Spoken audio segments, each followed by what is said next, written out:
We know that the EU is not only waiting to be exempt, it also drafted a provisional list of 100 U.S. brands it would target in retaliation to the new duties.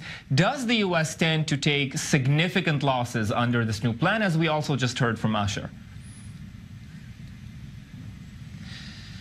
Well, we don't know exactly the level of sanctions that the European Union might eventually impose on the United States, but certainly the U.S. would lose out if those 100 companies are hit with tariffs. The products are widely sold in Europe, so that would immediately put a very high bar for those companies to try and continue to sell their products as they have been. So I think it's pretty clear that if those retaliatory measures are taken from the European side, that would hurt the American companies who have been targeted.